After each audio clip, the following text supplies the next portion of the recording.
Porque información, opinión y debate son una combinación clave. En la 92.9, Fernando Paulsen, junto a sus invitados y panelistas, ponen el acento en la revisión y análisis de las noticias más importantes de la jornada. Desde ahora, conéctate en todas nuestras redes y súmate al panel. Aquí comienza Combinación Clave. Empieza tu día con toda la energía natural de Marley Coffee, un café de grano orgánico molido al instante con leche descremada. Prueba el sabor de Marley Coffee en sus 2 exquisitas y variadas mezclas que te esperan para recargar tu día. Con Marley Coffee disfruta tu día con toda la onda.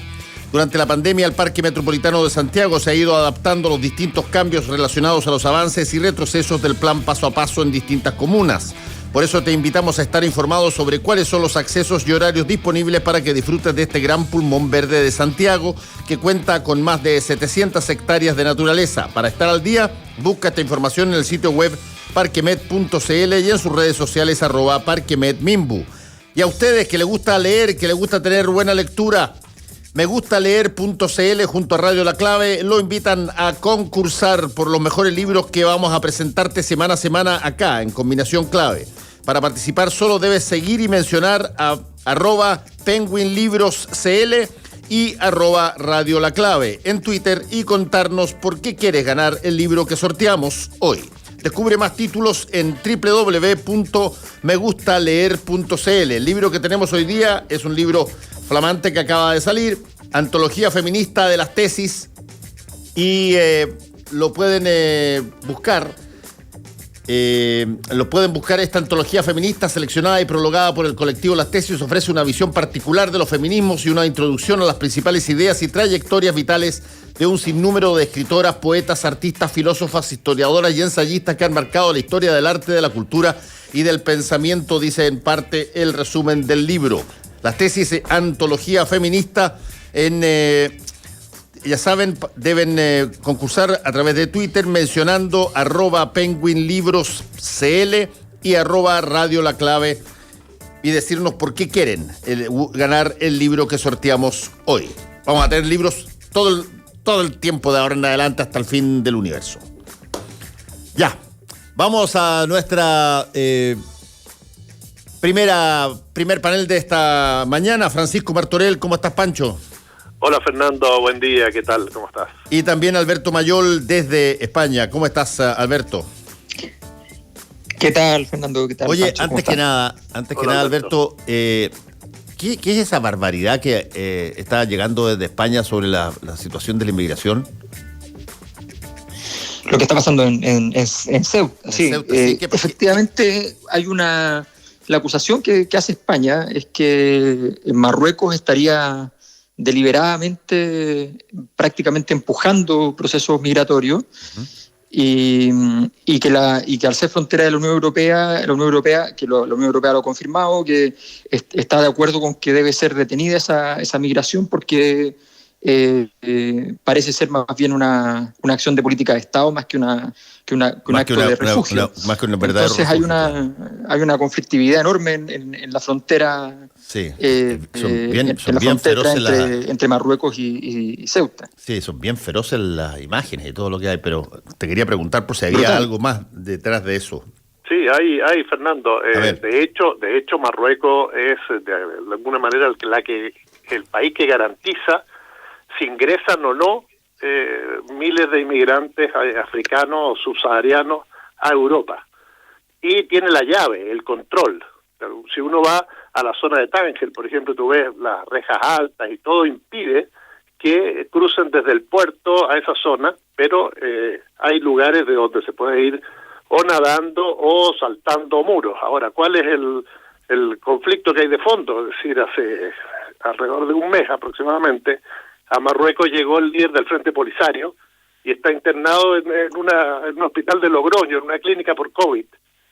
Y lo que están pidiendo los marroquíes es que se lo juzgue por los crímenes de los 70 y los 80. Como no hubo una reacción del Estado español, abrieron la puerta. Mierda. Ese es el tema de fondo. Claro, el viejo conflicto de la zona con respecto a la población subsahariana. Sí. Claro, y ahí está todo el problema geopolítico que tiene España, que por un lado depende del gas argelino, pero que sus relaciones con Marruecos siempre han sido o han tratado de ser buenas. Entonces, y a los argelinos defienden al Frente Polisario, que obviamente están en conflicto en las Naciones Unidas por el tema del Sahara Occidental con Marruecos. Sí. Entonces, todo Claro, eso es lo que está generando hoy... que habla castellano, además, la población saharaui es una población que habla castellano, entonces también hay una vinculación cultural con España. Bueno, le agradezco porque sobre todo pensé que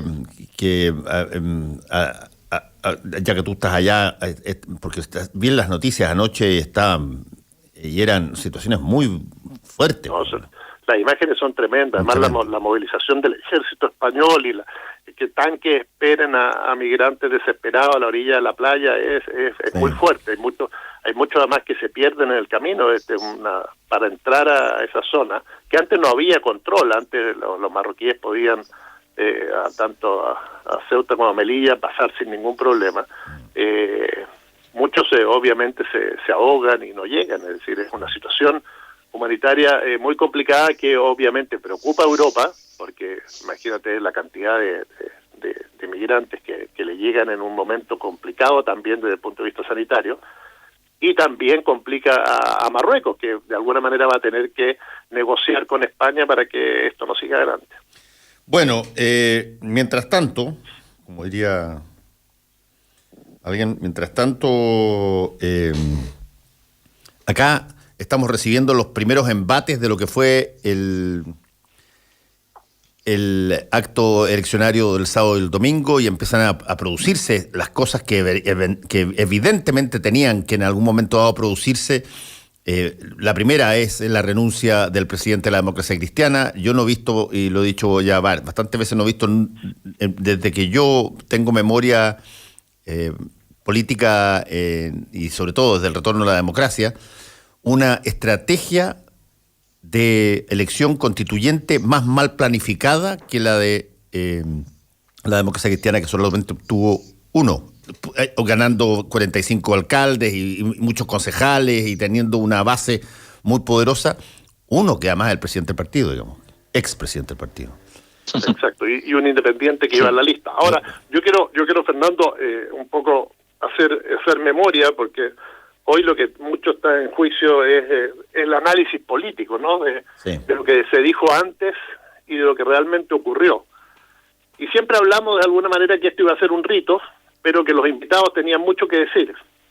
Y señalamos también que lo más importante era qué iba a pasar con la votación que venía con fuerza y parecía que así se iba a dar hacia los independientes, y que eso iba a generar sin lugar a duda un terremoto en la clase política al día siguiente. Por lo tanto, ninguna candidatura estaba asegurada el 18 de mayo, antes de esta mega elección que tuvimos. Bueno, todo ese fenómeno se dio, y lo estamos viendo hoy día, que ya cuántas candidaturas se han bajado, cuántas candidaturas están temblando, cuántas se fortalecieron. El caso de Gabriel Boric en el Frente Amplio.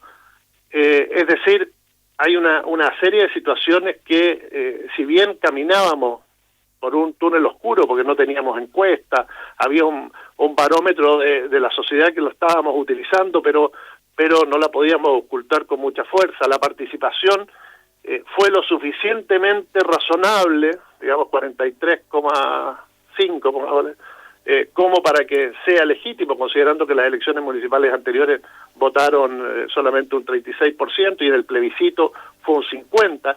Es decir, hay una serie de fenómenos que están ahí hoy sobre la mesa que nos permiten hacer análisis ahora más serio, porque tenemos la gran encuesta, para cómo se tienen que conformar hoy las sensibilidades y llegar a noviembre próximo. Ahora, el tema es que todo se lo está apurando la institucionalidad o la fe o el calendario que se dieron, es decir, que a 72 horas de la elección se tengan que cerrar las listas, los acuerdos, negociaciones para las primarias legales, por ejemplo, es un contrasentido, pero bueno, lo tendrán que hacer y verán cómo lo fabrican durante el día de hoy. Sí. Alberto, ¿tú cómo has visto este despertar post-eleccionario nacional. Sí, efectivamente lo interesante de esta elección fue lo que pasó en la elección, que a veces lo más interesante de la elección no es lo que va a pasar en la elección, pero en este caso sí lo fue. Y la palabra interesante se queda corta porque aquí se hizo historia con mayúscula. Básicamente estamos frente a una elección no interpretable. Obviamente siempre hay gente que trata de interpretarla, pero no es interpretable. Tú mencionabas a la democracia cristiana. La democracia cristiana viene, ya será más de una década, con la tesis de que con un candidato propio presidencial, con una serie de acciones en pro del partido, va a defender el partido.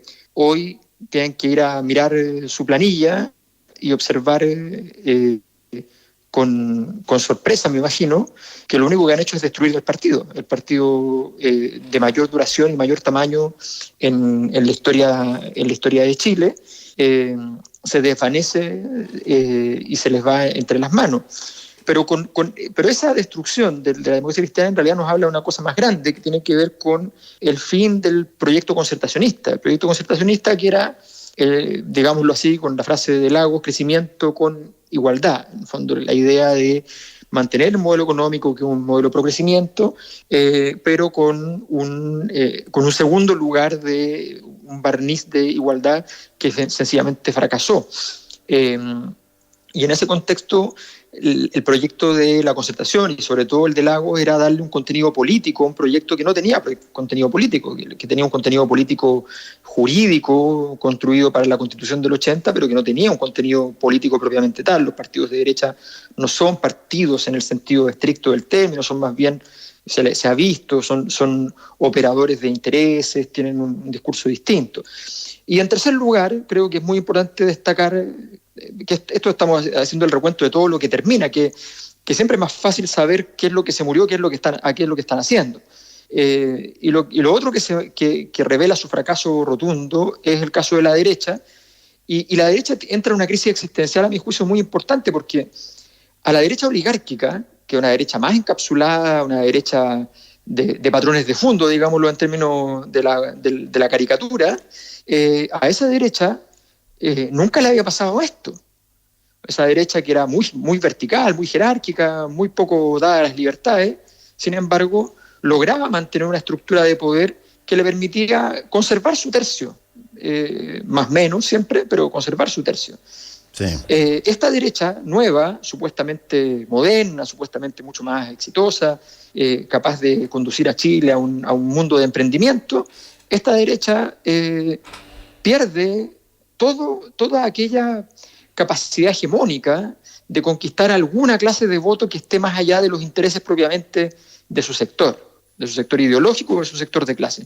Y eso es muy interesante porque estamos en presencia también de otro fenómeno de carácter histórico. Yo diría que lo más importante que ha pasado entonces es que lo que quedaba de elemento hegemónico, que era un halo de poder más bien, en el modelo de sociedad vigente en Chile, en la Constitución vigente en Chile, en la derecha más la concertación, lo que quedaba de posibilidad hegemónica quedó devastado, pero lo que hay al frente, y ese es el gran desafío de la oposición, digámoslo así, lo que hay al frente es una mayoría sin hegemonía, sin proyecto hegemónico siquiera. Sí, ahora, ¿sabes qué? Y esa es la dificultad. Ahora, Alberto, hay ciertas cosas que rascan bien y otras que tengo ciertas dudas. Porque efectivamente, frente a los fenómenos nuevos, a los fenómenos tremendamente nuevos, como es la constituyente, por ejemplo, tú ves estrictamente lo que tú acabas de decir. Una derecha que se desploma, unos partidos históricamente hegemónicos asociados a la concertación que bajan mucho su votación, pero en todo lo que es la maquinaria clásica de las elecciones regulares, gobernadores regionales, alcaldes, concejales, no se ve una situación similar. Tú ves sí, una votación mucho más potente de los partidos, en fin. Y los independientes sí, irrumpen en el espacio nuevo que se crea, que es de participación eso tiene una explicación. Eso tiene una explicación sociológicamente hablando, me refiero. O sea, la Convención Constituyente tiene varios atributos que hacen que, de alguna manera, vamos a decirlo así, como metodología de observación nos permite mirar el futuro.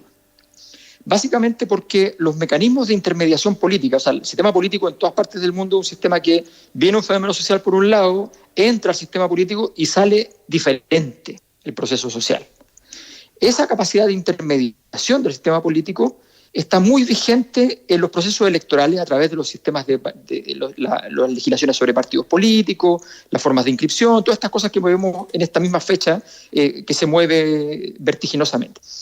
Pero ese proceso fue desintermediado a través de las presiones sociales que hubo respecto a la Convención Constituyente, a través de la paridad de género, a través de la irrupción de los pueblos originarios, a través de las exigencias de poder inscribir listas de independientes y organizar una lógica para los independientes. Todo eso devastó ese territorio de control y por tanto vimos pasar el proceso social como si simplemente se hubiese imprimido, vamos a decir así, el estallido social en el plebiscito y después el plebiscito en esta elección. Por eso lo vemos con toda nitidez en la Convención Constituyente y no lo vemos con toda nitidez porque el otro proceso es un proceso que nos habla más bien del choque presente, no futuro, presente de ese proceso social también con las estructuras burocráticas permanentes. Sí, no, y ahí también, Alberto, hay que considerar que tenemos un electorado, una máquina muy bien aceitada, que no solo nos entrega los resultados y hacemos procesos relativamente muy transparentes y bastante buenos, sino que el electorado también nos muestra que es muy inteligente a la hora de votar y que elige muy bien y sabe muy bien las cosas que quiere. Este 43,35% elige una asamblea constituyente con determinadas características, pero no se pierde que los que mejores pueden hacer una constitución son los abogados. Entonces tenemos 61 abogados electos y 10 licenciados en Derecho y 20 profesores. Es decir, hay una marca ahí, un sello muy importante. Pero también es porque, y nos dice que para la administración política del país, donde se requieren gobernadores, donde se requieren alcaldes, donde se requieren concejales, hay de alguna manera una preferencia por los partidos, porque también las listas que conforman eso, y sobre todo los que son concejales, también hay mucho de ciudadanía, hay mucho de independencia, por mucho que sean militantes políticos, gente que la conocen, que es del barrio. Exacto, ese es el punto. Hay mucho más conocimiento territorial de la performance de la persona, mientras que en una cosa que es inédita, como la Convención Constitucional, primó un poco lo que planteaba Alberto, que es esta lógica de, mira, aquí me puedo dar el lujo de no buscar a nadie que haya estado ya antes haciendo, sea parte de lo mismo. Es que además no solo puedo buscar, sino que no quiero a Exacto, los que eran parte de lo mismo.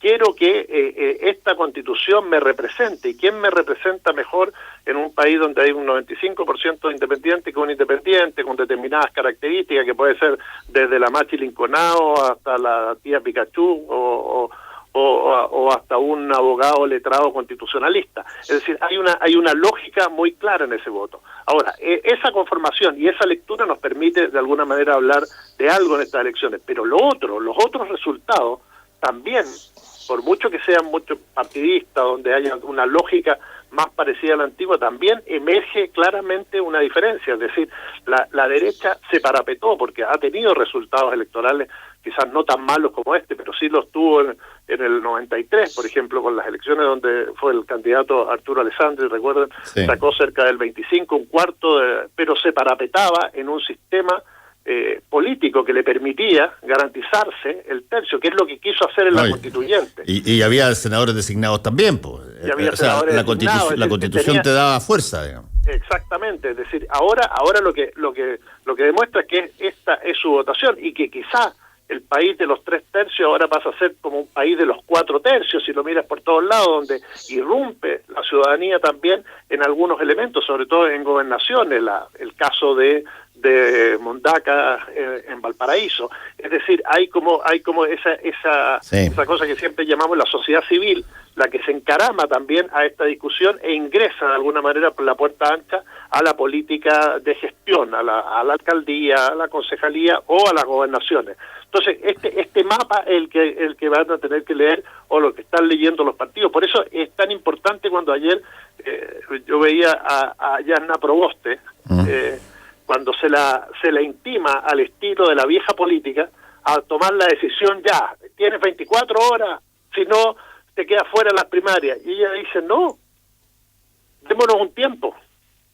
¿Ah? Sí. Es decir, reflexionemos, pensemos, conversemos, dialoguemos, veamos lo que quiere la gente, estudiemos los resultados electorales y a partir de ahí todos, dice, incluso obviamente ella, vamos a estar disponibles para servir a Chile, donde deja abierta la puerta abierta para una candidatura, pero que no pasa por estas primarias que son las primarias políticas, las primarias donde van a ir a votar las primarias viejas, dice. Claro, las primarias viejas donde van a ir a votar los militantes, donde como siempre te van a decir las opciones son estas, 2, 3, no. Es decir, las opciones hoy día que le está pidiendo la ciudadanía a la clase política es que sea mucho más amplia, que sea mucho más debatida, que haya conversación, diálogos, acuerdos, programas detrás, y que salgan estos candidatos no de la cocina, sino que salgan de una discusión mucho más amplia en la sociedad. Creo que ese es tal vez el mensaje, y que ayer lo sintetiza, y la reacción de la gente dice, se bajó Jasna Proboste. No, Jasna Proboste no se bajó, Jasna Proboste. Entonces lo peor que puede pasar hoy día es que los partidos impongan a la sociedad unas primarias de candidatos del 1%, porque va a terminar votando en esas primarias el 8%. Sí. Y vamos a llegar a noviembre con candidatos que no van a cumplir la legitimidad. Por lo tanto, todavía, si eso ocurre, puede surgir nueva sorpresa y encontrarnos que aparece alguien que sí puede encantar a la ciudadanía. A ver, Alberto, dale. Sí, yo tengo la impresión de que, bueno, yo creo que además lo que hizo Jasna Proboste fue un empujón muy claro para terminar con el mandato de Fuad Chahín. Estaba más o menos claro que tenía que irse, pero estaba haciendo algo que siempre es muy recomendable cuando no te quieres ir, que es ganar tiempo. Claro, podía darle el paso o podía empujarlo. Se quedaba. Y en ese contexto yo creo que ella fue muy clara al ir en el código de lo que está pasando en Chile. Cuando hay crisis de esta naturaleza, normalmente la manifestación de la crisis es una problemática moral. O sea, se manifiesta a través de una sensación de un sistema inmoral frente a los problemas que nos embargan. Y eso es lo que ella hace brillantemente, con sutileza, además, con prestancia, con estatura, que son cosas que van a rentar muy bien de aquí en adelante, más allá de si ella va a ser o no va a ser. Mi impresión incluso es que ella no está pensando en serlo, candidata presidencial, pero sí creo que efectivamente este es un momento donde leer la situación tiene mucho más que ver con sentarse y tranquilizarse, porque además va a ser muy importante esa tranquilidad y no la histeria y no el griterío en el proceso que viene. Y yo creo que ahí hay un acto de responsabilidad importante. Ahora, este es un momento donde además lo que hay que despertar es la creatividad. Si de verdad, si uno mira a estas alturas la situación lamentable en la que se encuentra la exconcertación, ex nueva mayoría, y la situación lamentable en que se encuentra la derecha, todo parece indicar que en realidad allí lo que hace falta es un momento de creatividad, es un momento de barrer bastante con la escoba aquello que no está funcionando, mirar el panorama, buscar soluciones y buscar propuestas sólidas y nombres, conjuntos de nombres que puedan entonces ser intérpretes razonables para el mundo que viene. Pero déjame hacerte una pregunta, Alberto. Y es lo que no se está haciendo. Déjame hacerte una pregunta ahí sobre ese punto que tú acabas de decir. De repente yo escuchaba ayer a bastantes personas en distintos foros, digamos, hablar de que aquí no podía producirse, si tú quieres, un hecho donde se creyera que esto fue un parelé, un téngase presente, todo lo que tú quieras decir de parte de la ciudadanía, pero que a la larga se reflejara en que no hubiese, y se habló mucho de esta palabra, no hubiese gestos de generosidad a la hora de armar el cuadro político que queda para las presidenciales particularmente y las parlamentarias. O sea, lo que se planteaba era, mira, aquí alguien tiene que ceder. No se puede seguir haciendo un gallito en que todos los partidos, por el hecho de tener representación política, tienen igual condición para llevar a un candidato o una candidata, así como la derecha fue históricamente logró colocarse detrás de una persona, perdiendo montones de veces hasta que ganó, y ganó 2 veces. La izquierda que lo había hecho, o sea, el progresismo o la centroizquierda que lo había hecho, dejó de hacerlo. Lo dejó de hacer después de Elwin, Frey, Lagos, Bachelet 1, y esa situación muchos la miran hoy día como, mira, ahí nos equivocamos. Si alguna cosa tuvimos correcta en algún momento dado, es que podíamos tener a 1 o a 2 candidatos fuertes que iban a disputar con el mundo más conservador. Y hoy día me da a mí la impresión que todavía casi cada uno cree que puede sacar algún rédito yendo por su cuenta. A ver, yo creo que eso es una mirada efectivamente absurda y es efectivo que así es. Eso es lo que ha pasado efectivamente durante todo este periodo de crisis. Chile cumplió este año, en esta misma fecha, lleva 10 años en un ciclo de crisis. Desde el origen y manifestación fuerte ya en el mes de mayo del movimiento estudiantil del 2011 hasta ahora no ha parado, literalmente no ha parado. Hay de repente 6 meses, 8 meses de cierta tranquilidad, pero en general no ha parado. Y el gobierno de Michelle Bachelet no se logra recuperar de su crisis, el de Piñera 1 no se logra recuperar de su crisis, el de Piñera 2 ni hablar, ¿no? Sencillamente no logra estar en pie. Entonces estamos hablando de un ciclo de crisis muy, muy contundente, donde efectivamente lo que hace falta es esta perspectiva, entre comillas, un poco contraintuitiva o contracíclica de retirarse un poco de la escena. Y esa generosidad, en realidad, tiene que ser de todos los actores, no basta con que sea de uno, porque en realidad tampoco es muy claro a quién hay que darle la pelota. Sí. Este es un momento donde hay que retirarse para poder mirar qué es lo que está en pie, porque imaginarse que en este instante, con esta magnitud de la crisis, alguien puede al mismo tiempo ponerse de pie, ponerse a correr muy rápido y ganarle al resto, es absurdo. Aquí hay que ver qué es lo que está en pie, qué ideas están en pie, quiénes representan mejor el espíritu de esta época, quienes representando mejor el espíritu de esta época tienen posibilidad de construir algo sobre el espíritu de esta época y no de seguir destruyéndolo, porque también el espíritu de la época que tenemos es bien destructivo. Y en medio de eso, entonces, hacer surgir las propuestas. Pero cuando empezaron a aparecer las propuestas de las candidaturas presidenciales de la exconcertación, uno dice, ¿y qué diablo es esto? Y eso es lo que hoy día entra en crisis, y por eso es muy interesante que finalmente, luego de perder su crisis existencial, Gabriel Boric rápidamente logra recomponerse y logra estar en pie, porque finalmente su articulación entre ese mundo nuevo y el mundo viejo que él ha tratado de hacer es una articulación que tiene sentido. Sí. Tal vez no da para ganar, pero tiene sentido. A ver, te queda un minuto para terminar, Pancho. Sí, y es fundamental que en la lectura de este mundo que hay que construir y lo que tenemos actualmente y las cifras del fin de semana no aparezcan los que crean que es el momento de pasar a planadora o que quizá hasta con 2 candidatos fuertes presidenciales de la centroizquierda te garantizan lo que ocurrió en Santiago, por ejemplo, una segunda vuelta solo de opositores. Es decir, todo ese tipo de cosas hay que empezar hoy día a ponerle paño frío. Es decir, acá hay que leer muy bien los resultados del fin de semana y proyectarlo a futuro.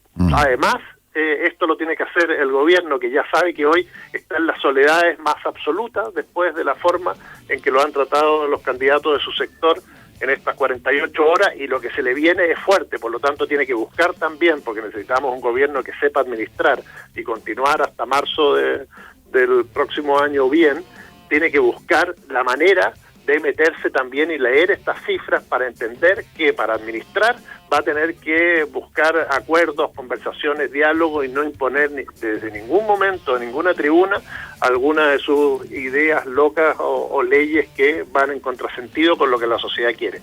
Es decir, tenemos un periodo de lectura total para ambos sectores y ojalá que lo hagan bien porque la ciudadanía está muy expectante, muy activa y muy participativa, que eso es importante. Estos son momentos en que las evoluciones de los eventos pueden darse muy súbitamente, así que estaremos atentos a conversar la próxima semana. Muchas gracias, Alberto. Gracias, Pancho. Un abrazo, Fernando. Gracias. Un abrazo, Alberto. Chau, chau. Porque la información, opinión y debate son una combinación clave. Escuchas a Fernando Paulsen por la 92.9 en Santiago. La clave, me escucha.